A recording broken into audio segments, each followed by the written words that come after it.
Si l'État ne change pas de contexte réglementaire fiscal tous les 4 matins, ça nous aide beaucoup. On a besoin déjà que l'État ait un cap qui soit à peu près stable. Parce qu'il n'y a rien de pire quand on est dans une entreprise que de faire des coups de barre à gauche, des coups de barre à droite, d'investir et puis de se dire 2 ans après, le contexte a changé, il faut que je fasse autre chose. On a besoin de stabilité pour investir à long terme. Quand on est politique, on aime bien marquer son empreinte, mais changer pour changer, ça nous complique énormément la vie. Donc on hésite et donc on n'investit pas et donc on ne crée pas. Il y a des choses qui sont très bien en France. Par exemple, le crédit d'impôt recherche. C'est un truc qui est vraiment bien fait en France, qui nous permet, c'est pas des subventions, mais c'est des impôts qu'on paye en moins quand on fait de la recherche. C'est un vrai avantage. Pour le coup, faire de la recherche en France, à salaire égal, ça coûte moins cher que dans d'autres pays. Et j'ai vécu dans des autres boîtes avant, où quand on se posait des questions de mettre de la recherche à droite ou à gauche, la France était aidée par le crédit d'impôt recherche. Donc ça, c'est un truc, quand je dis dans la presse, il faudrait peut-être supprimer ça ou le rendre plus dur, je dis attention, si on veut que les ingénieurs ils soient moins en France et plus ailleurs, c'est ça qu'il faut faire, mais je pense que ça serait pas une bonne idée. Et puis on voit quand même que l'industrie est devenue un peu plus sexy. C'est des métiers, on se dit finalement c'est un métier sympa, c'est pas moins noble que d'aller dans le conseil. Ça, c'est hyper important parce que la réindustrialisation, il ne suffit pas de le décréter ou de mettre de l'argent. Encore une fois, il faut des hommes et des femmes qui ont envie, qui ont les compétences. Quand on a ça, on a la base et on peut construire. Et donc, encore une fois, on va résoudre les problèmes de réchauffement climatique en s'attaquant aux problèmes, pas en le poussant chez les voisins, comme on l'a un peu fait depuis 20 ou 30 ans. La baisse de l'empreinte carbone de l'Europe, c'était aussi en partie parce que les industries, elles déménageaient ailleurs. Donc, il ne faut pas balayer sous le tapis, il faut s'attaquer aux problèmes. Bienvenue à tous dans Planète Ingé, la première émission qui donne enfin aux ingénieurs une place de choix dans le brouhaha des médias. Je suis Mathieu Poulain et chaque semaine, j'ai le plaisir d'accueillir à mon micro un ingénieur au parcours exceptionnel pour nous partager son expertise et sa vision et vous permettre de comprendre l'actualité tech et ses enjeux. Préparez-vous à découvrir les coulisses de l'ingénierie qui façonne le monde d'aujourd'hui et de demain. Installez-vous confortablement car sur Planète Ingé, l'avenir commence maintenant. Bienvenue à tous dans ce nouvel épisode de Planète Ingénieur. Aujourd'hui, mon invité, c'est Pascal Portelli. Pascal, bonjour, comment vas-tu ? Bonjour, très bien. Et toi ? Écoute, ça va. Donc Pascal, tu es le président du directoire de Deltador, une entreprise bretonne qui, contre vents et marées, essaye de se battre pour continuer de produire 100% français. Est-ce que j'ai raison quand je dis ça ? Oui, c'est vrai. On se bat. C'est un combat d'origine de l'entreprise. Son fondateur, dans les années 70, a voulu faire ça. Et on l'a maintenu, en fait, pour plusieurs raisons. D'abord, c'est culturel, on y croit. C'est un peu une posture, on va dire, et une croyance assez profonde. Ensuite, parce qu'on a dans notre mission la transition énergétique, le bas carbone. Et donc, c'est cohérent de produire en Europe et de produire en France plutôt que d'aller produire en Asie ou en Chine. Et puis parce que ça nous permet, on a beaucoup de produits Deltador qui ne sont pas forcément des produits qu'on fait 1 million d'exemplaires. Donc, ça nous donne de la souplesse. Donc, en termes d'efficacité, on l'a vécu en 2021, après le Covid, où il y a eu beaucoup de problèmes dans les chaînes d'approvisionnement. Nous, on en avait moins et on était capable de produire des produits par paquet de 100, de 500, de 1000 et de servir des clients en quelques jours, là où ceux qui étaient en Asie avaient un petit peu plus de problèmes. T'es chaud, Pascal. Je sens que j'ai même pas fini l'intro, que déjà en train de répondre aux questions. Bon, très bien, c'est pas grave. Donc, vous avez compris, on va parler de est-ce que c'est possible de produire toujours en France, surtout dans le domaine de l'électronique. On disait que 95%, même plus, tu me disais, de l'électronique mondiale était produit en Chine. Est-ce qu'on peut attaquer l'international quand on est une entreprise bretonne d'électronique? Comment on fait face à la concurrence des géants américains et chinois? On va parler de domotique. Est-ce que c'est une révolution de la transition énergétique ou est-ce que c'est un truc de geek marginal? Plein de sujets super intéressants. Alors évidemment, on démarre par une présentation en bonne et due forme de l'invité, mais comme je suis feignant, je te laisse faire. Et dans l'émission, les invités ont en général 1 minute 42 pour se présenter. Donc voilà. Ok, moi je suis ingénieur de formation, normal. J'ai fait le gros de ma carrière dans l'électronique. Avant Deltador, j'ai travaillé dans des entreprises qui faisaient des box internet, des décodeurs, des choses comme ça, qui d'ailleurs parfois produisaient en Asie ou sous-traitaient en Asie. Donc je connais les deux pans.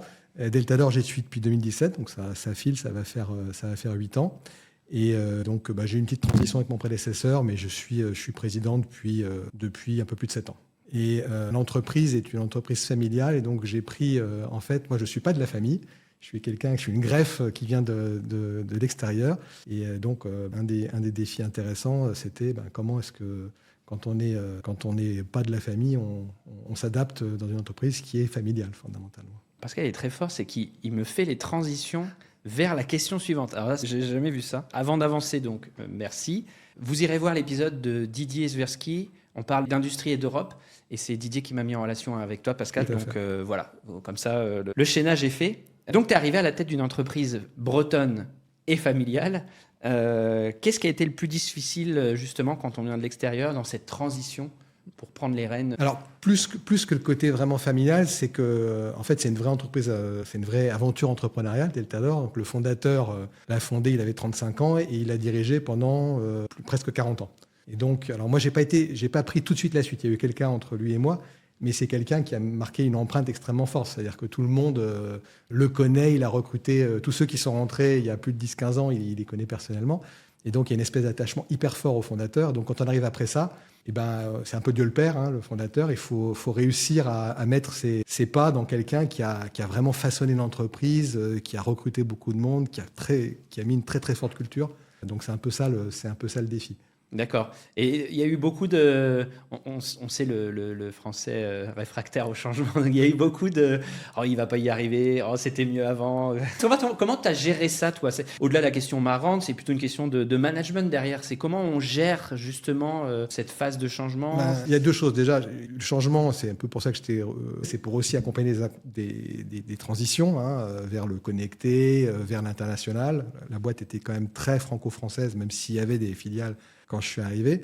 Donc, c'est à la fois montrer qu'on a une légitimité, qu'on comprend, qu'on peut apporter des choses qui ne sont pas là. Et en même temps, il faut être raccord culturellement. C'est-à-dire que moi, je croyais aux valeurs du fondateur, je croyais aux valeurs de l'entreprise. Si j'étais arrivé en disant je mets toutes les valeurs par terre et on recommence tout à zéro, j'aurais pas été compris. D'ailleurs, ça aurait été une mauvaise idée. Alors, moi, j'ai été choisi et j'ai choisi parce que je sentais qu'il y avait une cohérence dans les valeurs. Je venais d'un assez grand groupe, j'avais envie de travailler dans une entreprise de taille moyenne parce que c'était plus proche, parce que il y a une vraie proximité avec tout le monde et on se connaît. Et même si j'aime beaucoup l'international, j'avais beaucoup travaillé à distance. Cet aspect-là, c'était un aspect important. Donc il fallait rentrer un peu quand même dans le moule pour pouvoir l'élargir, pour pouvoir faire aussi d'autres choses. Ouais, il faut être patient, j'imagine. Il faut être patient. Les choses, quand on a une entreprise à forte culture, une culture, c'est ce qu'il y a de plus fort, hein, c'est génétique. Donc, ce n'est pas les choses qu'on fait évoluer on ne les révolutionne pas et on ne les fait pas évoluer en quelques jours ou en quelques semaines ou en quelques mois. Il faut des années. Et c'est d'ailleurs très bien parce que c'est une force. Dans les entreprises qui sont saines, la culture, c'est une vraie force.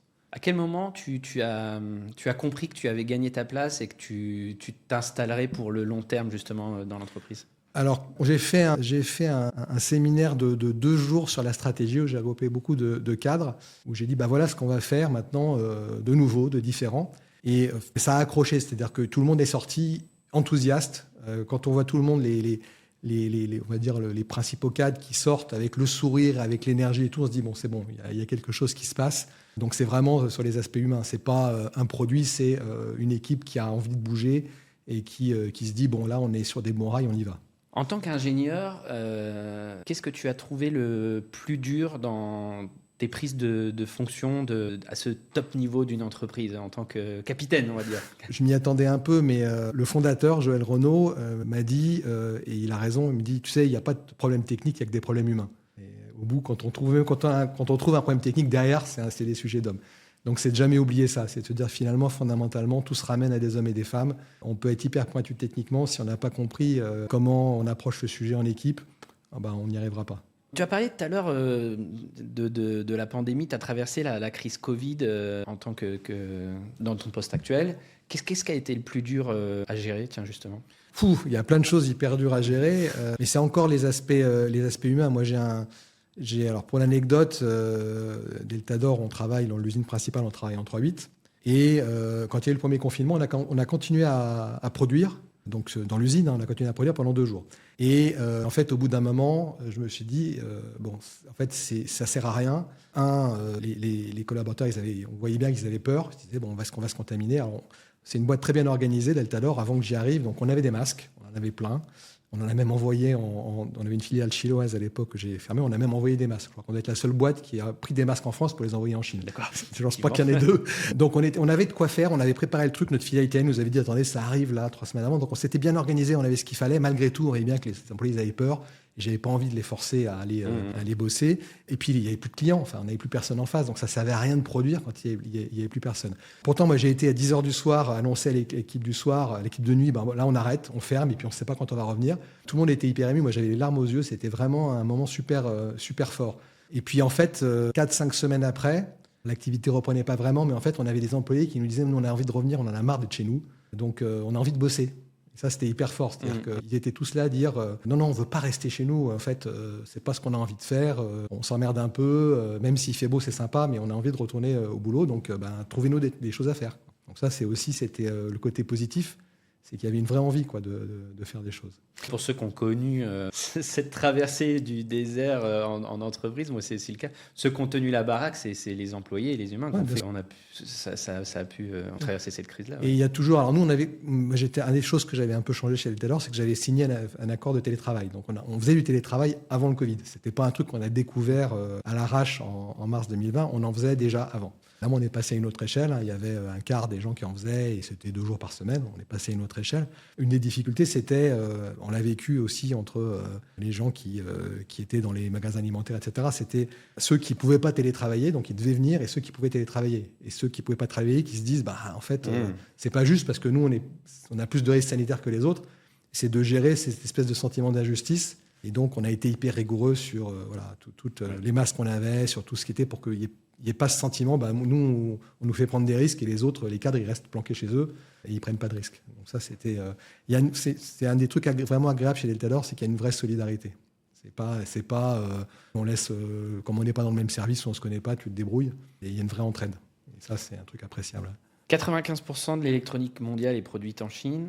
Chine et en Asie. En Chine et en Asie, exactement. Qu'est-ce qui vous pousse aujourd'hui à maintenir la production 100%, alors tu me disais quasiment 100% de la production est en France. Ouais, c'est quasiment 100% en France. Alors, en France et en Allemagne, on a une usine en Allemagne, on va dire en Europe occidentale. Le gros de ce qu'on vend en France est produit en France. Il y a plusieurs choses. Il y a une conviction. C'est vraiment une conviction qui date de la création de l'entreprise, que c'est la chose à faire. On a un écosystème autour de nous de fournisseurs. Alors, on en a dans toute la France, l'Europe, etc. Mais quand on peut les faire proches, on fait travailler des boîtes proches. On a des entreprises de plasturgie, donc ceux qui nous font les coques des produits. Nos 2 principaux fournisseurs, ils sont dans un rayon de 40 km.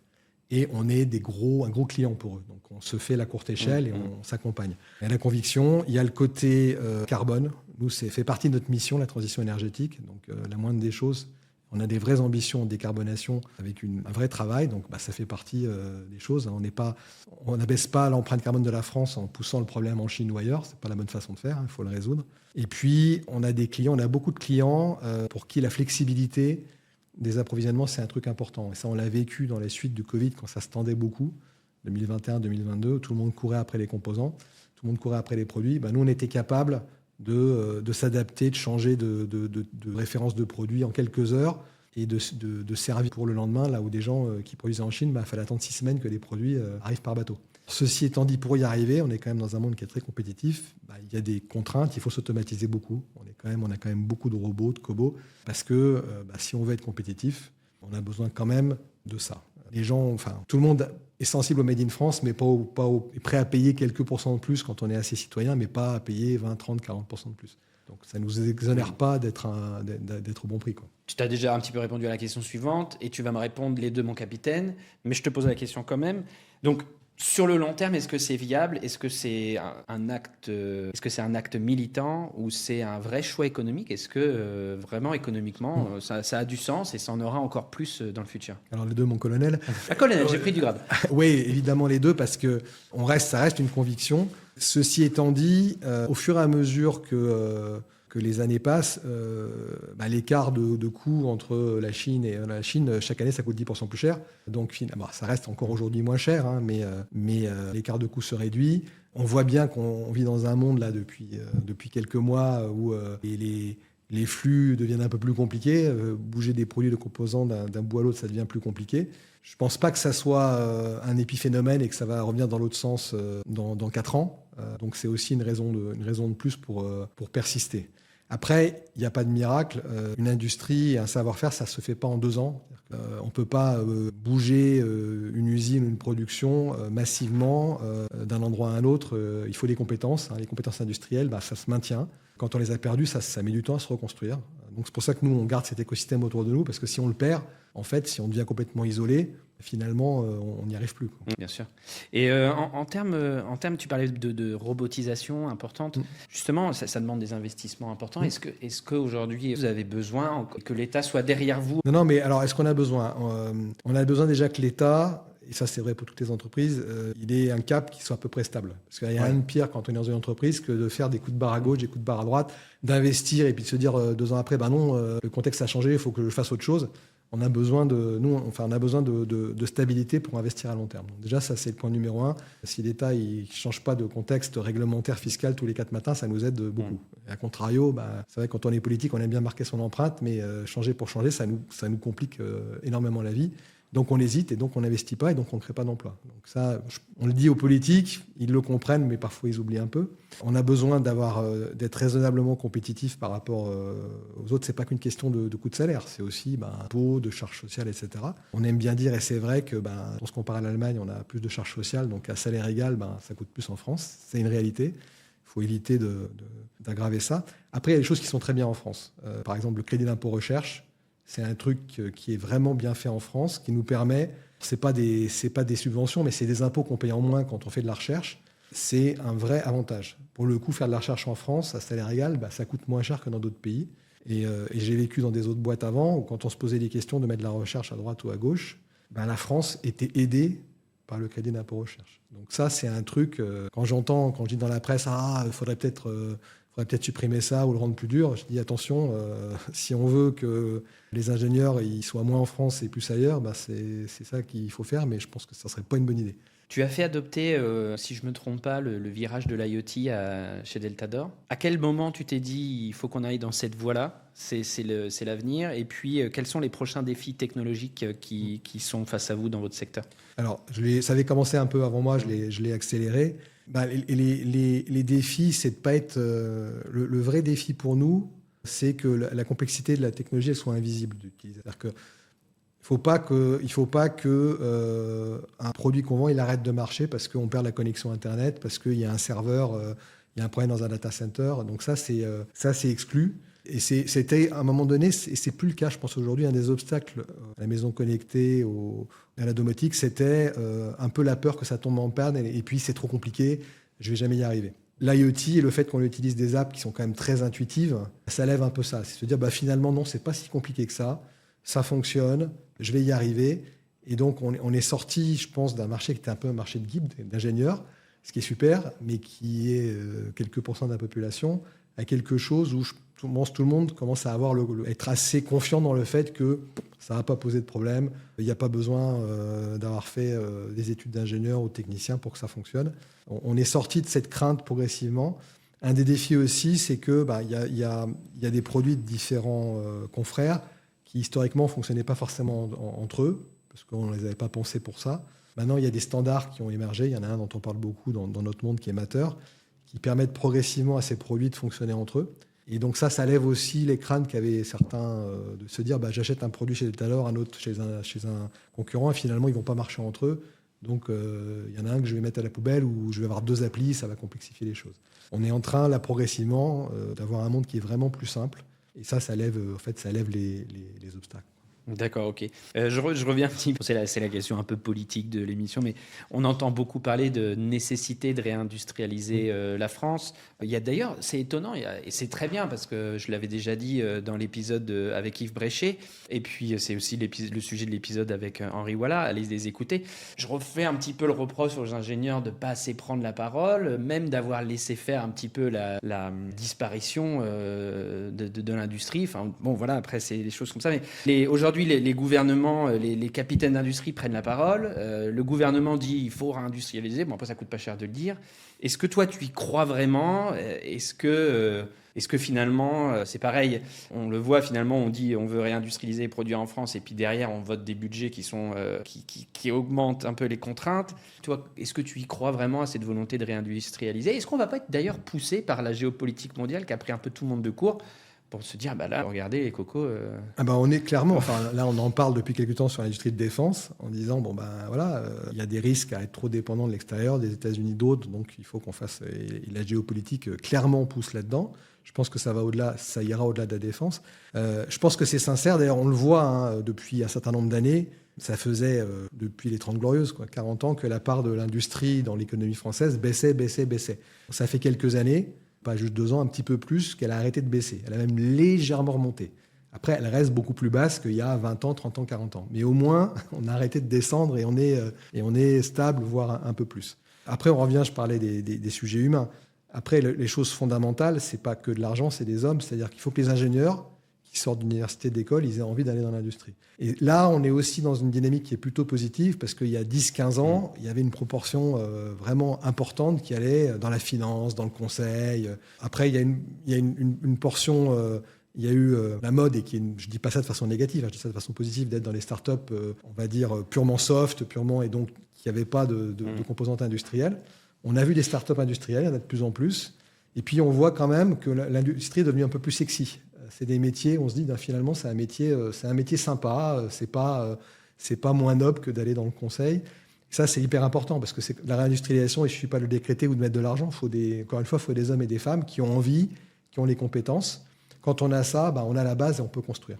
Mais si tu prends les contraintes énergétiques actuelles, je crois que c'était le président de l'association Chimie France, je crois, ou quelque chose comme ça, qui disait aujourd'hui, ou France Chimie, aujourd'hui, avec le prix de l'énergie en France, ça devient de plus en plus compliqué.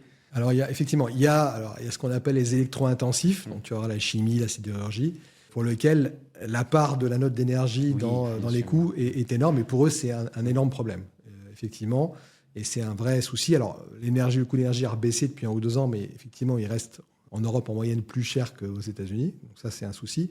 Il y a quand même une grosse partie de l'industrie, c'est notre cas à nous, qui est pas électro-intensive. Alors, évidemment, on a eu, quand l'électricité a été multipliée par 3 ou 4 il y a 2-3 ans, c'était pas facile, mais c'était pas question de vie ou de mort. Et on est content que ça ait rebaissé. Donc, c'est un sujet pour certaines industries, pas pour toutes, loin s'en faut. Après, c'est aussi une opportunité. Alors, il se trouve que nous, on fait des produits qui permettent d'économiser de l'énergie pour le logement, pas forcément pour l'industrie. Mais on voit bien que de toute façon, à long terme, pour des raisons de carbone et pour des raisons de coût, économiser l'énergie, c'est un vrai besoin. C'est un vrai besoin. Et donc, encore une fois, on va résoudre les problèmes de réchauffement climatique en s'attaquant aux problèmes, pas en le poussant chez les voisins, comme on l'a un peu fait depuis 20 ou 30 ans. La baisse de l'empreinte carbone de l'Europe, c'était aussi en partie parce que les industries, elles déménageaient ailleurs. Donc, il ne faut pas balayer sous le tapis, il faut s'attaquer aux problèmes. La question Cocorico, c'est nouveau. Tiens, je viens d'inventer celle-là. C'est la question Cocorico. C'est où nous, Français, on est vraiment les meilleurs? Parce que ça va faire la transition avec le thème suivant, c'était ta volonté de te répandre de l'expansion internationale de Delta d'Or. Donc, la question Cocorico, c'est où est-ce que nous, Français, on est vraiment très, très bons, et ce qui te permet d'avoir cette ambition là à l'international? On a des très bons ingénieurs en France. C'est pas un hasard s'il y en a des paquets dans la Silicon Valley. Alors, il y a aussi des Indiens ou des Chinois, mais il y a beaucoup de Français dans la Silicon Valley. Ils sont reconnus comme tels. Donc, on a tendance un peu à s'autoflageller, alors que l'étranger nous reconnaît comme étant vraiment bons techniquement, scientifiquement. Il y a quand même pas mal de prix Nobel français. Il y a quand même beaucoup de médailles Fields en maths. On est quand même très, très bons. On est dans les meilleurs avec les Russes et les Américains. Donc, faut pas s'auto-flageller. Après, effectivement, il faut mettre les compétences au bon endroit. En IA, on est très, très bon. Voilà, c'est pas un hasard s'il y a Yann Lequin chez Facebook, s'il y a Mistral en France. On est vraiment bon. Donc, l'important, c'est de le réaliser, d'avoir des clusters, d'avoir suffisamment de monde au bon endroit sur les bons sujets. Puis, encore une fois, d'avoir, je prends ma paroisse, d'avoir dans l'industrie, d'attirer des talents dans l'industrie, qu'ils n'aillent pas tous non plus dans l'IA, même si on en a besoin et on l'utilise. C'est une bonne question, ça, d'attirer les talents. Est-ce qu'on les paye assez, nos ingénieurs, aujourd'hui? Parce que quand tu compares, j'ai fait un post là-dessus, parce que j'ai creusé un peu le sujet. Je me suis fait attaquer de toutes parts, parce que je comparais le salaire moyen d'un ingénieur français avec un ingénieur américain sorti d'école. Le gap, il est énorme. Alors, ne me répondez pas le niveau de vie aux US, etc. On a fait la comparaison. On a fait, même avec ça, on a un delta de 20 à 30% en termes de niveau de vie. Donc, alors, je ne parle pas spécifiquement pour Delta d'Or, on va pas... Mais Est-ce que tu crois qu'on les paye assez, nos ingénieurs? Est-ce qu'on les paye assez? Alors, il y a la contrainte, il y a les contraintes qu'on évoquait de coûts, etc. C'est-à-dire que on a beaucoup plus de charges sociales en France. Donc, ce que l'ingénieur touche en France par rapport à ce qui coûte à l'entreprise, il y a un écart par rapport aux États-Unis. Donc ça, c'est un sujet. Quand j'entends, on va résoudre tous les problèmes en taxant plus. Oui, si on veut plomber l'industrie des entreprises et donc l'emploi, c'est une bonne idée. Donc après, ceci dit, je vais tomber un peu dans l'anecdote, mais c'est vrai que le coût, c'est plus que l'écart du coût de la vie. Après, je connais des jeunes ingénieurs de 30 ans qui sont partis dans la Silicon Valley en se disant je vais faire 40% de plus en salaire qu'en France, qui se sont dit je vis moins bien parce qu'en fait c'est très très cher. C'est très cher. Ouais. Bon, qui se sont dit je vais te payer $100 000, c'est Byzance, et puis ils se sont dit $100 000, je tire la langue pour payer les loyers. Ouais. Donc il y a États-Unis et États-Unis, effectivement, tu as des endroits qui sont vraiment super chers, c'est le cas de la Silicon Valley. C'est le cas de New York où si tu ne gagnes pas des salaires à chichi, tu tires. Et si ça dépend de la situation. Si tu as une famille qu'il faut mettre dans les écoles privées, tu tires bien la langue. Aussi aux États-Unis, je connais, j'y ai passé quelques années. Ceci étant dit, effectivement, il y a une boutade, mais qui n'est pas une boutade, qui dit un bon ingénieur soft, il en vaut 10 ou 100 mauvais. Donc oui, les bons, on ne les paye jamais assez. Les vraiment bons, on ne les paye jamais assez. D'accord, ok. Tu vises une expansion à l'international, 70% du chiffre d'affaires d'ici 2030. C'est énorme. C'est quoi les marchés clés que tu vises aujourd'hui? Il y a déjà énormément de choses à faire en Europe. Déjà, et c'est plus facile parce que les normes sont plus simples, les produits se ressemblent, les normes sont plus proches, même s'il y a des différences. Il ne faut pas penser que l'Allemagne, c'est des Français qui parlent allemand, ou les Italiens, des Français un peu plus bruyants. C'est un peu plus compliqué que ça, culturellement, en termes de structure d'industrie. Mais déjà, rien qu'avec l'Europe, on a de quoi faire. On a de quoi doubler ou tripler de taille assez rapidement. On y est déjà, mais on y est plus petit qu'en France. Là, on est presque à 50-50. Quand je suis arrivé, c'était 30 hors de France, 70. On est à peu près à mi-chemin, un tout petit peu moins. Donc, on a fait une partie du chemin. C'est souvent la première partie qui est la plus facile et la suite, parfois, il faut se battre un peu plus. Mais il y a déjà énormément de choses à faire. On a la chance d'être dans un domaine, l'efficacité énergétique du logement, sur lequel il y a de la croissance partout. Partout, dans tous les pays, en Europe, hors d'Europe. Donc, il n'y a pas besoin d'aller dans 200 pays. Déjà, dans une vingtaine ou une trentaine, il y a déjà beaucoup de choses à faire. Est-ce que tu peux nous donner justement, toi, ta roadmap? Quand tu décides justement d'attaquer à l'international, comment tu t'organises?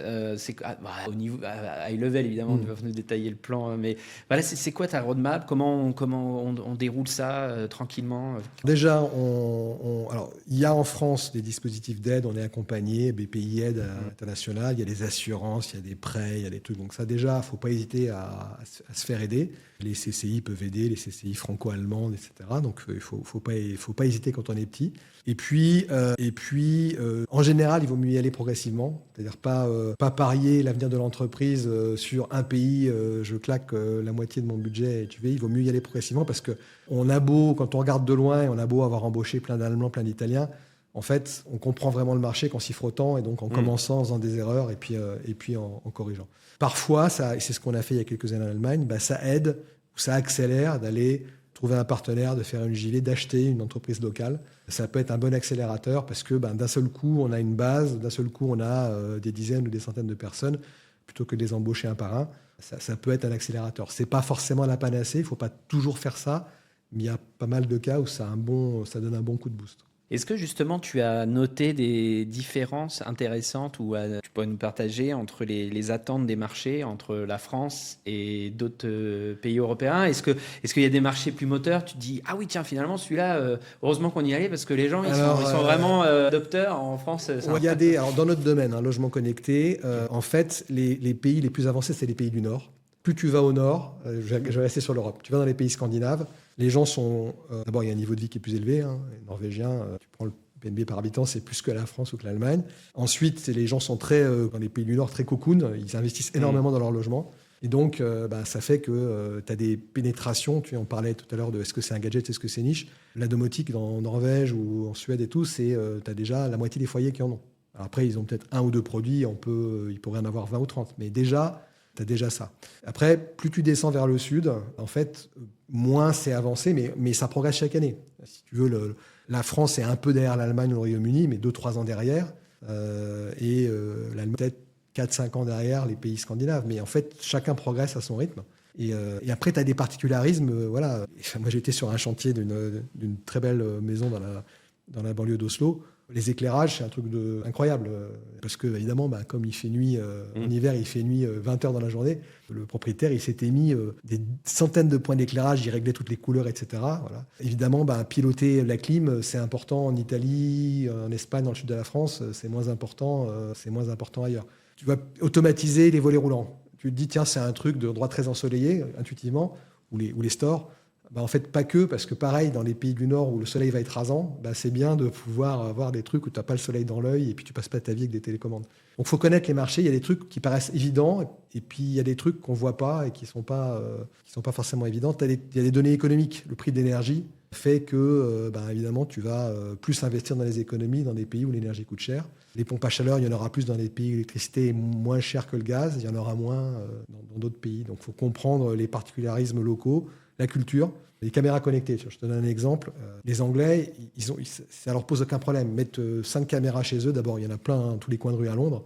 Donc pour eux, c'est un truc banal. Les Allemands, ils ont beaucoup un blocage parce qu'il y a des mauvais souvenirs. La Stasi à l'Est, moi, en remontant avant, ils sont très, très attachés à l'espace privé. Et donc, pour eux, mettre des caméras, ça ne va pas de soi. Donc, tu ne vas pas pousser le même produit ou appuyer aussi fort au Royaume-Uni ou en Allemagne. C'est culturel, il faut le comprendre.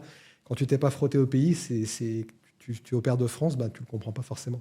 Est-ce qu'il y a un moment donné, tu t'es dit, oula, oui, là, bonne pioche, on fonce, on accélère. Et puis, à contrario, tu t'es dit, mince, là, j'ai fait une bêtise.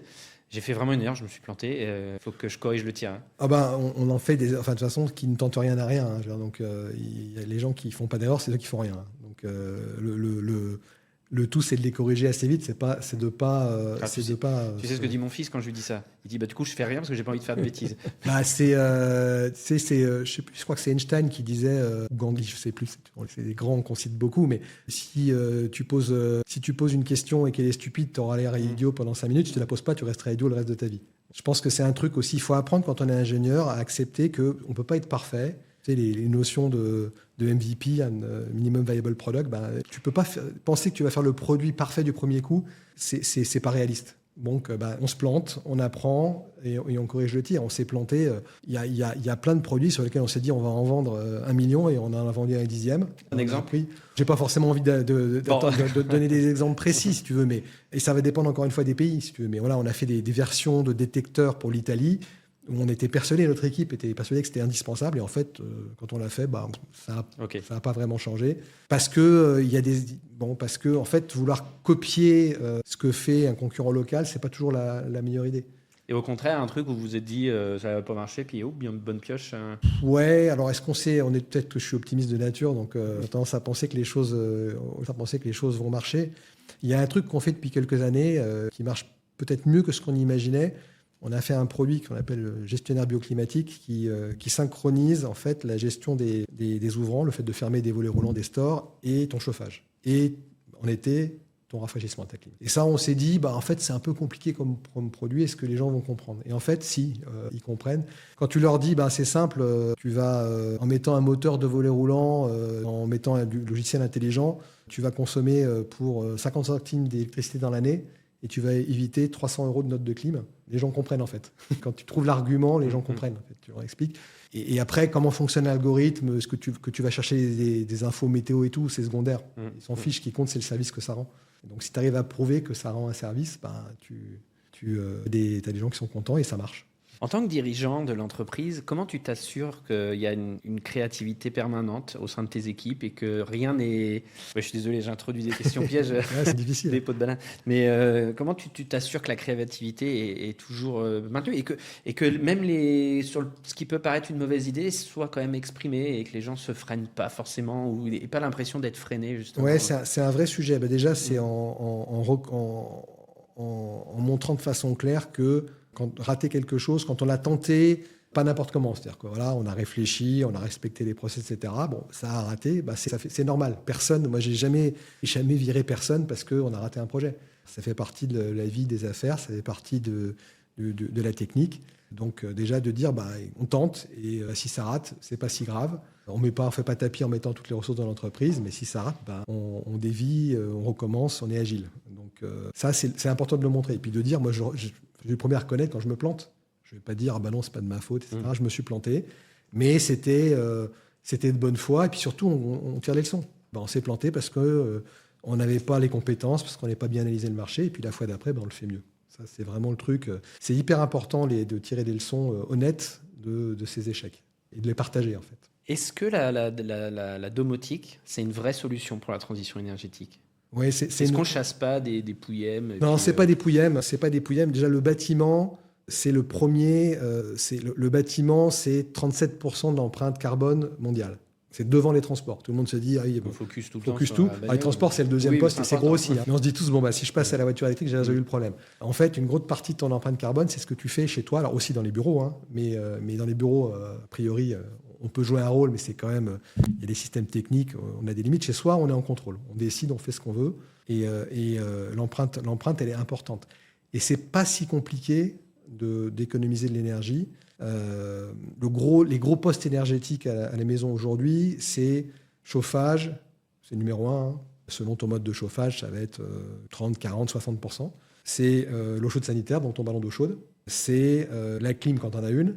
Et derrière, tout le reste, le four, le lave-linge, le frigo, etc. Chacun fait 3-4%, mais la somme est pas si élevée que ça. Donc déjà, le premier truc auquel on s'attaque, c'est chauffage, clim, eau chaude.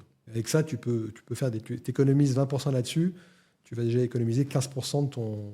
Et c'est pas si compliqué de ta facture énergétique et de ton empreinte carbone, et c'est pas si compliqué que ça, en fait. En France, il y a 37 millions de foyers. Tous ne sont pas occupés, il y a résidences secondaires, mais en gros, une grande trentaine de millions. Tu en as à peine plus d'1 million qui ont un thermostat connecté, qui ont un thermostat qu'il est facile de programmer, que tu vas modifier. Tu vas pouvoir dire, je vais être en vacances, on coupe le chauffage, ou la chambre d'amis, ou les enfants, toi, tu es au boulot, tu mets à 15 degrés, et puis tu remontes à 19 quand tu arrives. Pas juste quand tu arrives en appuyant. Le système sait que tu vas revenir à 19h, il va commencer à chauffer à 18 pour que tu sois à 17 ou 18h, pour que tu sois à la bonne température. Rien que ça, tu fais 15, 20, 25, jusqu'à 30% d'économie. C'est pas un thermostat, ça coûte pas une fortune, c'est pas un truc hyper sophistiqué. Tu l'utilises, tu le programmes correctement, déjà tu fais un gros écart. Alors maintenant, il va y avoir de plus en plus, ça devient un gros poste, véhicule électrique. Oui, bien sûr. Tu as un véhicule électrique, tu le charges chez toi, si c'est un truc avec une assez grosse batterie, je ne parle pas d'un hybride rechargeable, grosso modo, ça peut augmenter de 50% ton poste électricité. Donc tu as intérêt. Alors là, tu ne vas pas charger plus ou moins, tu en as besoin de charger. Donc on ne va pas te dire tu charges moins, tu te chauffes moins. On va te dire tu charges au bon moment. Tu charges quand l'électricité est moins chère. Si tu as des panneaux solaires, de préférence, tu essaies de charger quand tes panneaux produisent des électrons. Là, l'enjeu, ça va plus être, ça va pas être de charger moins. Ta voiture, tu l'utilises, ça va être de charger mieux. Donc tu as un mélange de consommer moins et puis consommer à un meilleur moment quand l'électricité est moins chère ou quand on produit, donc elle ne te coûte rien. Et ça, c'est un peu compliqué parce que tu ne vas pas venir chez toi brancher ta voiture à 14h en août si tu es en vacances ou si tu es au boulot. Donc, il ne suffit pas de le dire, il faut avoir des systèmes incitatifs, il faut avoir des systèmes intelligents. Le ballon d'eau chaude, par contre, tu peux le chauffer quand tu n'en as pas besoin. Il va garder, c'est un truc qui a une grosse inertie. Tu le mets à 65, ton eau elle sera encore chaude 2 jours après. Donc là, tu peux dire, mes panneaux solaires, ils crachent, je chauffe à fond.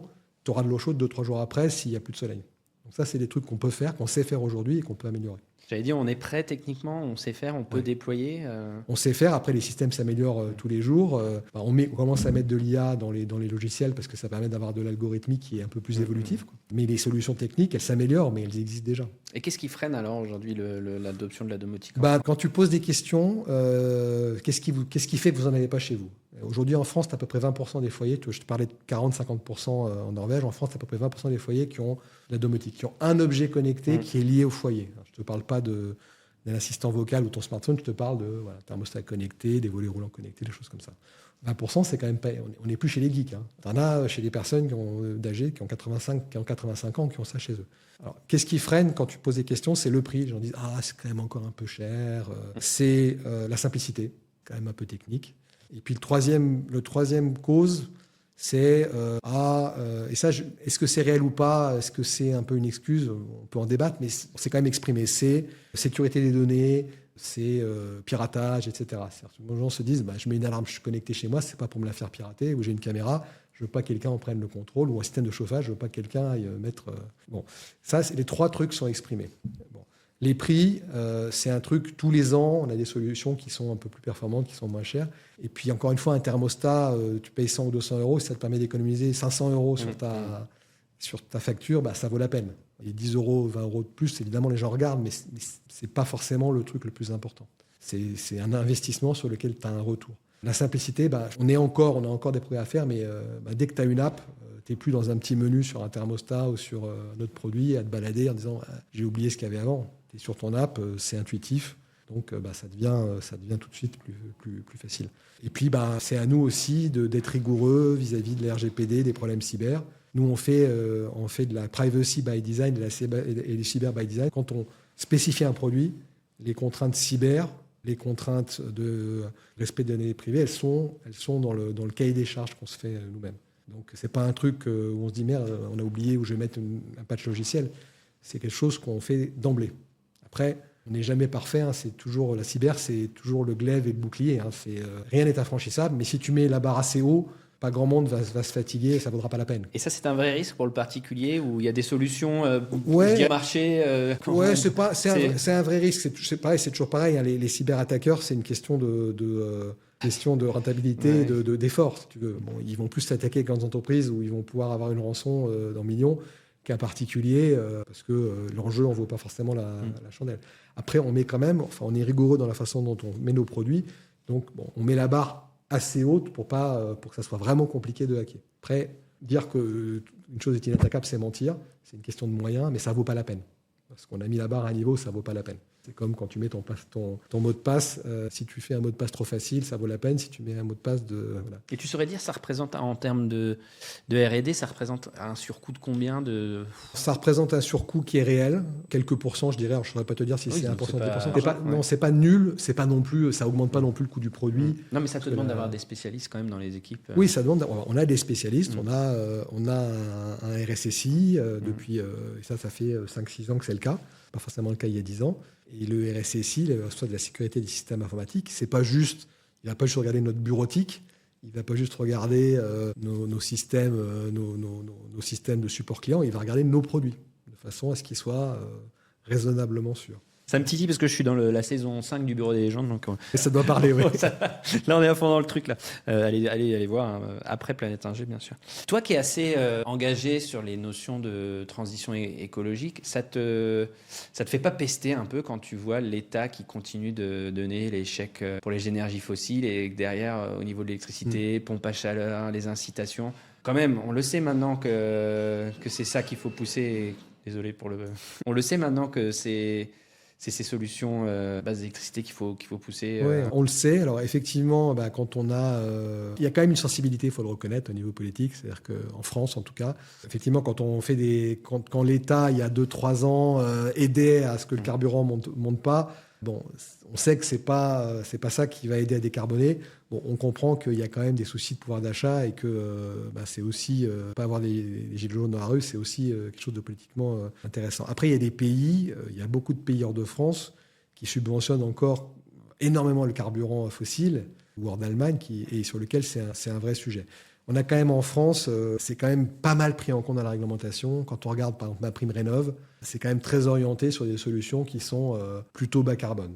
Pompe à chaleur, meilleure isolation. Donc c'est quand même plutôt vertueux. On peut faire mieux. On n'est quand même pas trop mauvais sur ces sujets-là en Europe, je trouve. Et comment tu vois la maison connectée dans 10 ans, dans 10-20 ans, quoi. Comment tu vois quoi ça va ressembler ça... Alors, ce que ça fera de mieux, à quoi ça va ressembler, ce sera une maison effectivement basse énergie. Ça me paraît être une évidence, qui sera alors pas 100% autonome énergétiquement, parce que ça n'existe pas. Tu peux pas, en hiver, la nuit, tes panneaux solaires, si tu en as, ils vont pas cracher d'énergie, tu vas pas pouvoir la stocker pendant des jours. Mais plus autonome, plus résiliente d'une certaine façon. C'est intéressant parce qu'on voit que les gens qui mettent des panneaux solaires et des batteries, il y a plus de demandes après les tempêtes, quand il y a une coupure Enedis, parce qu'ils se disent finalement c'est le groupe électrogène de demain. Donc plus résiliente, surtout intuitive, si tu veux. C'est-à-dire, ce qu'on voit aujourd'hui, c'est que on passe d'un moment où tu sors ton appli, tu pilotes toi-même, tu dis tiens, je mets la température, je monte, je descends mes volets, j'allume mes lumières, à ce qu'on faisait déjà il y a 4-5 ans, des routines, des scénarios. Tu fais des scénarios, alors, soit que tu programmes, soit qu'on pré-programme.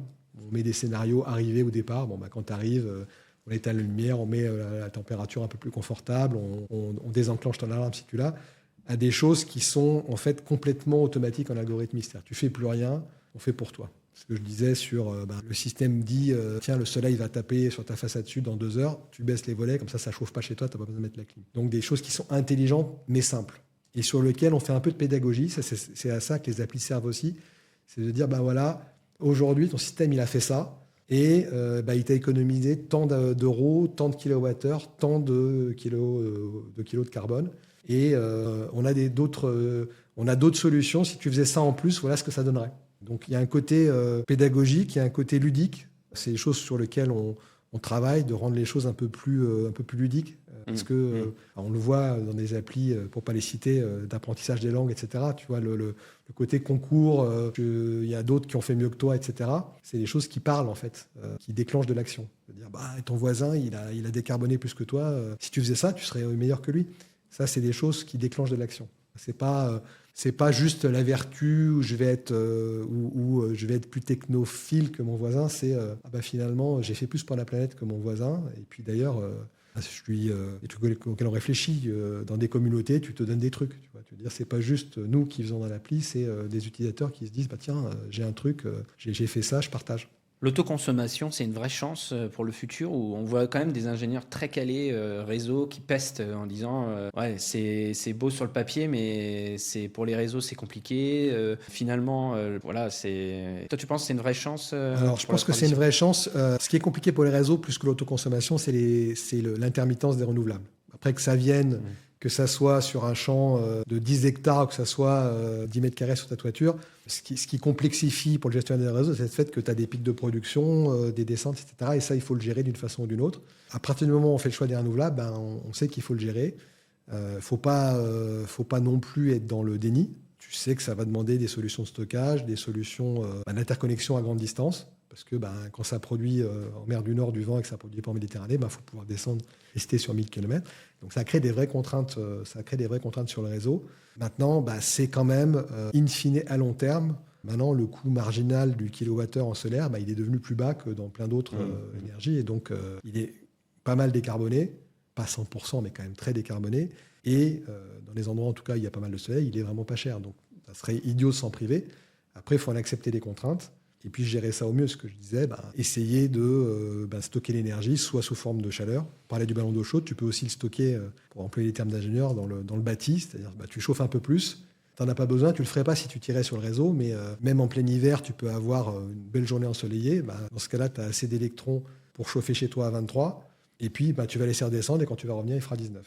Quand tu vas revenir, il fera nuit, donc là, tu n'as plus d'électrons, mais tu as produit avant, tu as chauffé avant, et tu profites de l'inertie et de ta maison. Si elle est bien isolée, ça se passera bien. Ça, c'est un peu d'intelligence, c'est un peu de savoir-faire. C'est pas juste de l'IA générale, c'est un peu de connaissance de ce que c'est que merci d'un matériau par rapport à un autre. Et ça, c'est des trucs sur lesquels on apporte une vraie valeur ajoutée, je pense. Est-ce que tu es technosolutionniste ? La question me fait, j'aime bien parce que...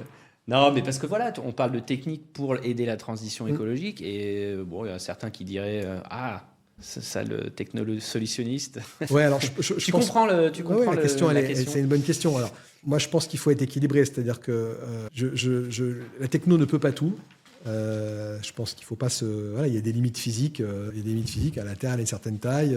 Et les terres rares, il y en a une certaine quantité sur Terre. Au-delà, il y en aura plus. Après, je crois quand même que l'inventivité humaine est sans limite. C'est-à-dire que la techno peut pas tout, mais elle peut quand même beaucoup de choses. On a quand même trouvé beaucoup de solutions à beaucoup de problèmes. Quand on est sous contrainte, je prends un terme d'ingénieur, quand on est sous contrainte, on trouve des solutions. Après, il ne faut pas faire n'importe quoi, il ne faut pas gaspiller les ressources en se disant je trouverai la solution plus tard. Parce que il y a des réalités physiques quand même qui sont là et on peut pas les oublier. Ce qui est très intéressant dans cette question, c'est que souvent quand on veut mettre à l'amende les ingénieurs qui proposent des solutions techniques à la transition écologique, ce que les gens ne comprennent pas, c'est que beaucoup de solutions sont déjà sur étagère et qu'on pourrait les utiliser si on se donnait les moyens de les déployer à très grande échelle. Qu'est-ce qui freine ce déploiement à grande échelle selon toi ? Alors ça peut être ça peut être la domotique. La domotique dans le tertiaire, parce que là, on a parlé chez les particuliers, mais dans le tertiaire, c'est encore, ça met encore du temps. Au niveau de la production énergétique, on sait qu'il y a des solutions sur étagère qui pourraient aider grandement. Toutes ces choses-là, toi, qu'est-ce qui... C'est toujours, les courbes d'adoption, c'est aussi des questions de peur. Est-ce que ça va marcher? Est-ce que ça ne va pas marcher? De changement d'habitude. On a tous une part de nous qui dit j'ai envie d'innover, j'ai envie d'essayer. Et puis il y a tous une part de nous. On dit, en fait, les Anglais disent creature of habits. Tu vois, l'équivalent français est moins bon, mais on a tous nos routines et en changer, c'est pas facile. C'est pas facile parce que ça fonctionne ce qu'on fait. Donc, le changer d'habitude, c'est dur. Et donc, on le fait quand il y a une vraie raison de le faire. Tu as la conviction, tu as l'économie. J'économise de l'argent. Et puis on l'a vu au moment de la guerre en Ukraine, tu as les contraintes physiques. Les Allemands, les Polonais qui se chauffent beaucoup au gaz se sont dit à ce moment-là, est-ce qu'on va avoir du gaz qui arrive Et donc, ils se sont mis, de façon un peu excessive d'ailleurs, à acheter des pompes à chaleur comme des fous. Ils n'avaient même pas les mains pour les installer. Mais moment de panique, on se dit, si ça se trouve, je ne pourrais plus me chauffer en hiver. Là, d'un seul coup, on se met en mouvement. Des choses qui ne bougeaient pas pendant des années, alors trop peut-être, mais il y a des événements qui font que d'un seul coup, ça bouge. Et là où on était un peu attentiste, on parlait pour l'industrie de défense tout à l'heure, on se dit, il se passe un truc. Et je pense qu'on va s'en souvenir quand même que les prix du gaz, que le gaz, même si le gaz arrive encore, on a su en trouver venant du Qatar, venant des États-Unis, on se souvient quand même que la ressource n'est pas illimitée et qu'on a intérêt quand même à l'électricité, on la produit en France. On a un peu oublié que le nucléaire, c'était un souci d'autonomie énergétique. On l'a fait au moment des crises pétrolières en se disant si le pétrole n'arrive plus ou s'il coûte une fortune, on a besoin d'être autonome. L'uranium, on en avait à l'époque un peu en France, on en a moins, mais enfin ça s'achète par kilo et c'est plus facile. Et donc les contraintes géopolitiques, on en parlait, fait que ça met un peu le coup de pied dans les fesses et ça nous oblige à faire des choses qu'on n'aurait peut-être pas fait. Il y a une contrainte géopolitique qui arrive, que tu crains, qui pourrait mettre à mal à la fois la transition, mais aussi peut-être la stratégie de l'entreprise, qui pourrait tout bouleverser. C'est peut-être un peu délicat. Mais... Non, c'est délicat, mais après, je ne vais pas inventer un truc dont on n'a pas parlé. Dans l'électronique, on a besoin de semi-conducteurs, et les semi-conducteurs, en tout cas les plus avancés, ils viennent beaucoup de Taïwan. Donc, s'il y avait une crise majeure entre la Chine et Taïwan, je ne sais pas, un embargo, alors je ne veux même pas dire des bombardements, mais un embargo, des blocus, des choses comme ça, ça créerait quand même des très très grosses tensions dans l'industrie électronique. Alors, je ne pense pas qu'on aille jusqu'à des interruptions complètes, mais des interruptions partielles déjà. On n'a pas l'habitude de se dire, si il se trouve, il n'y a pas de nouvel iPhone, ou en tout cas au compte-gouttes pendant quelques mois ou quelques années. Alors, je ne veux pas être catastrophiste, ça a peu de chances d'arriver, mais ça peut arriver.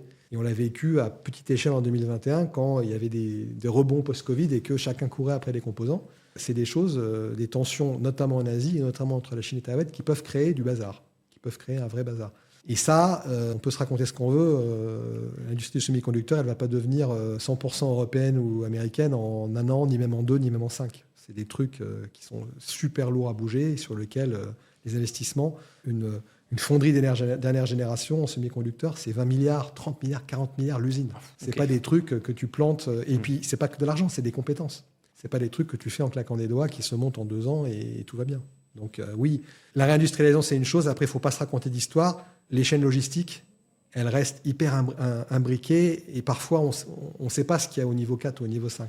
Je te fais une anecdote en 1 minute. Donc nous, on achète des semi-conducteurs. Les semi-conducteurs, on les achète à des gens qui, généralement, les conçoivent, mais ne les fabriquent pas eux-mêmes, sous-traitent la fabrication à Taïwan ou à d'autres. La fabrication, elle dépend de machines de lithographie qui sont faites, par exemple, aux Pays-Bas chez ASML.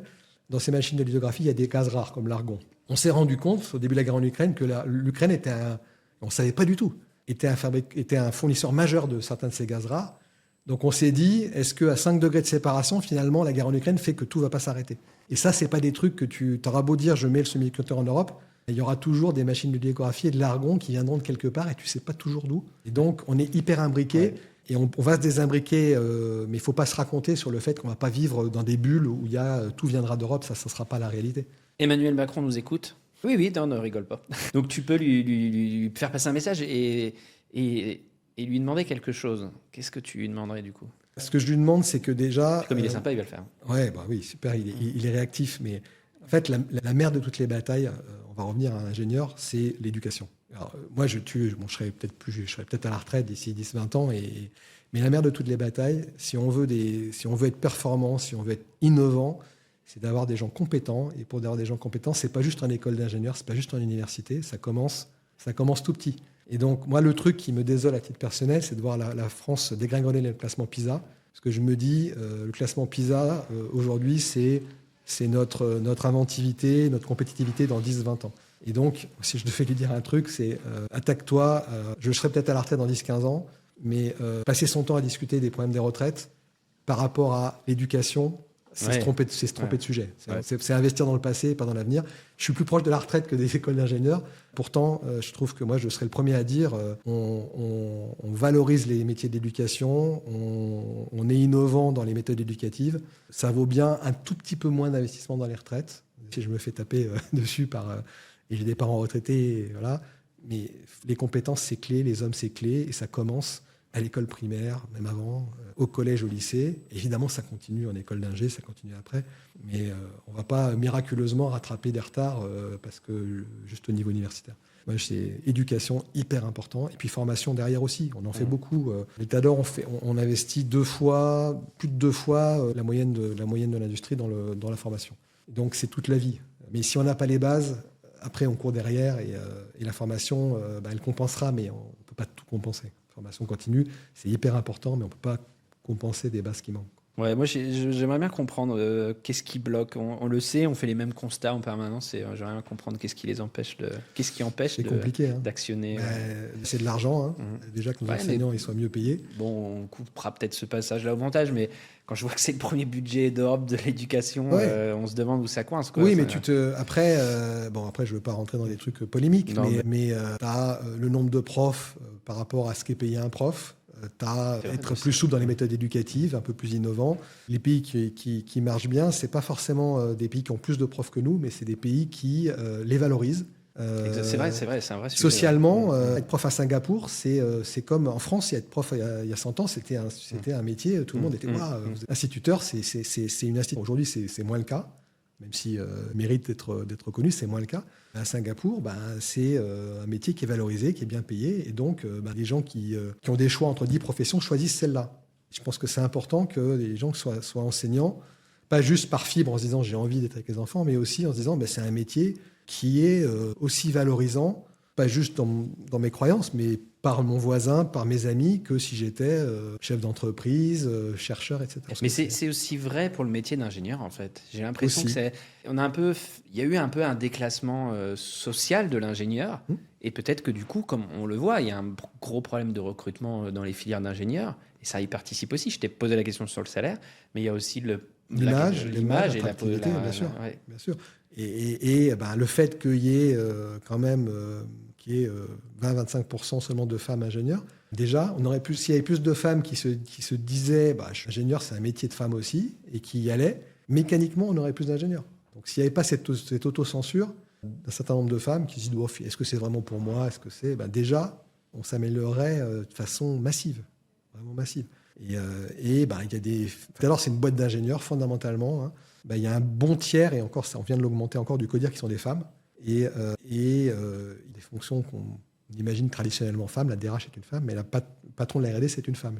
Et elle n'est pas là parce que c'est une femme, elle est là parce qu'elle est très compétente. Mais je trouve que c'est important qu'il y ait des femmes dans les métiers techniques, parce que, d'abord, elles sont aussi compétentes que les hommes. Et puis, si on pouvait en avoir plus, on serait très, très content. Mais on en parlait, j'avais fait un post justement pour la journée du droit des femmes, et non pas la journée des femmes, la journée du droit des femmes. Et c'est vrai que l'orientation commence dès l'enfance, où les termes employés, la valorisation des compétences sont très genrés en fait par rapport aux matières scientifiques. Oui, c'est très très clair. Alors, mais après, les choses évoluent, et heureusement. C'est-à-dire qu'il y a 50 ans, médecin, c'était un métier d'homme, c'est plus le cas aujourd'hui. Donc, ce que j'espère, c'est qu'on va trouver un moyen que ingénieur, alors, c'est pas un métier d'homme, mais c'est quand même un métier majoritairement masculin, que ça soit un métier qui soit aussi valorisé chez les femmes que chez les hommes. Et quand on parle on a une époque où on parle aussi d'égalité salariale entre les hommes et les femmes, il est important de souligner que les carrières d'ingénieurs offrent des perspectives salariales très intéressantes, et que du coup, c'est une vraie solution à résoudre cet écart salarial entre les hommes, plutôt que de chercher des contraintes administratives. C'est plus simple d'orienter quand même les femmes vers des filières qui sont rémunératrices. 100% d'accord. Et qui sont en plus, qui sont rémunératrices et qui ont peut-être des traditions, des qualités salariales peut-être plus anciennes. Oui, bien sûr. Voilà, on est quand même dans les métiers d'ingénieur, très dans le mesurable quantitatif. Et donc là, il y a des métiers où on va dire les soft skills et les différences entre hommes et femmes jouent plus. Ça joue aussi évidemment, mais on est vraiment dans des compétences un peu dures. Et là, les femmes, elles n'ont aucune raison. Et d'ailleurs, c'est ce qu'on voit. Elles ne sont pas moins payées que les hommes parce qu'elles sont aussi compétentes. La question Jean-Marc Jancovici, Pascal. Ah. Attention. Alors, je précise, Jean-Marc, t'adores, c'est une question rigolote. Bah, moi, je l'adore aussi. Moi, je le suis, je le connais depuis plus de 10 ans. Avant qu'il soit grand public et qu'il fasse ses bouquins, je le suivais déjà et je le lisais. C'est la question Jean-Marc Jancovici. L'IA, ça sert à rien, c'est un gadget ou c'est une vraie chance pour le futur? Non, l'IA, c'est une vraie chance. Après, il ne faut pas l'utiliser à tort et à travers. C'est comme tout bel outil. Quand c'est bien employé, ça apporte des super services. Ça accélère les choses, ça nous rend plus créatifs quand on le fait correctement. Même à l'utiliser, c'est ce que font certains gamins à l'école, c'est finalement, je me fatigue plus, je délègue tout et j'abandonne tout sens critique. Donc l'IA, c'est comme tout outil bien utilisé, et c'est pas comme tout outil, ce que je dis un peu simplificateur, c'est un énorme accélérateur, c'est un vrai, si on le fait bien. Il ne faut pas le faire n'importe comment. Il ne faut pas le mettre au chausse-pied là où il y en a pas besoin. Mais tu comprends du coup, j'ai créé cette question parce qu'il prend beaucoup la parole pour critiquer l'intelligence artificielle, mais je sais ce qu'il dit derrière. C'est qu'en fait, il y a beaucoup d'argent qui est fléché vers ça. C'est aussi sa croisade contre la consommation énergétique du numérique. Il y a des gens qui disent qu'il se trompe et d'autres qui disent qu'il a raison. Donc, faudra faire un débat un jour là-dessus. Mais lui, je pense que son point, c'est qu'on flèche énormément d'argent vers ça et on ne le flèche pas vers la transition énergétique. Justement, mettre en action, ce qu'on disait tout à l'heure, mettre en action, faire en utilisant déjà ce qu'on a sur étagère. Il y a ça, et puis il y a aussi le fait qu'objectivement, l'entraînement des IA consomme quand même beaucoup d'énergie, beaucoup d'électricité. Et donc, ça fait, en particulier quand c'est fait en Chine, où l'électricité est très carbonée, ou aux États-Unis. Alors, aux États-Unis, ça dépend beaucoup des États. Les États où elle est très décarbonée, d'autres, elle est très, très carbonée. Mais ce que pourrait dire Jancovici, c'est le bon endroit pour entraîner des IA, c'est l'Europe. En particulier la France, les pays scandinaves, où l'électricité est très décarbonée. Donc, il y a deux choses. C'est-à-dire qu'on vient vers des IA un peu plus frugales dans l'entraînement. Je ne veux pas dire que certaines sont plus frugales ou pas, mais objectivement, il y en a qui ont coûté moins à entraîner, donc elles ont consommé moins. Et donc ça, c'est important que ça soit qu'on sorte de logique où on jette tous les moyens sans réfléchir. Et ce qui compte, c'est la masse de données et la puissance de calcul. Donc des IA plus frugales à entraîner, je pense que Jancovici ne peut qu'être d'accord. Puis après, les entraîner dans des endroits. Donc faut pas. Je pense que ça serait se dire l'Europe, on est vertueux, donc on ne fait pas d'entraînement d'IA. Je pense que ça serait exactement, c'est ce qu'il dirait, je pense, ce serait le contraire de ce qu'il faut faire. Entraînons des IA là où l'empreinte carbone de l'électricité est 10 fois plus faible ou même 20 fois plus faible qu'en Chine ou dans certains États des États-Unis. Avec du recul, est-ce qu'il y a quelque chose que tu ferais différemment pour avoir un impact très fort sur ton travail ou sur ta propre carrière? Est-ce que je ferais des choses différemment? Bien sûr, il y a plein de choses que je ferais différemment. Je travaillerais encore plus en équipe. On a toujours de meilleurs résultats en équipe, en impliquant, en étant inclusif, pas au sens politiquement correct, mais les résultats, c'est toujours meilleur quand on a des équipes diverses. Je reviens au point d'avoir de diversité, pas que de genre, de background. C'est un truc que je vis chez Delta d'Or. Je pense qu'on s'est... J'espère que depuis que je suis là, on s'est un peu ouvert les chakras sur l'international. On parle plus anglais, on s'intéresse plus authentiquement dès le début à des sujets, et donc on est meilleur même pour la France. Le fait de prendre des perspectives un peu diverses, on est meilleur même pour la France. Moi, j'aurais aimé aussi, et je travaille tous les jours, être plus convaincant sur, dire des trucs en anglais, travailler en anglais, c'est fatigant, mais en fait, in fine, on y gagne tous, quoi. Et pas que pour travailler avec nos collègues anglais ou allemands, mais aussi ça donne une perspective entre Français qui est un peu différente. Très bien, Pascal. Écoute, on arrive au terme de l'épisode. Dans l'émission, c'est toujours invité qu'à le mot de la fin. Avant de te le donner, ce mot de la fin, je vais faire ma propre promo. Donc déjà, si vous avez... On a parlé beaucoup d'énergie. Donc je vous encourage à aller écouter l'épisode avec Maxence Cordier et Pierre Jérémy. On y parle justement de transition énergétique. Et est-ce que l'Europe en fait assez ou pas? Ou est-ce que c'est un gros boulet au pied de la France? allez écouter l'épisode justement, partagez l'émission autour de vous si vous aimez.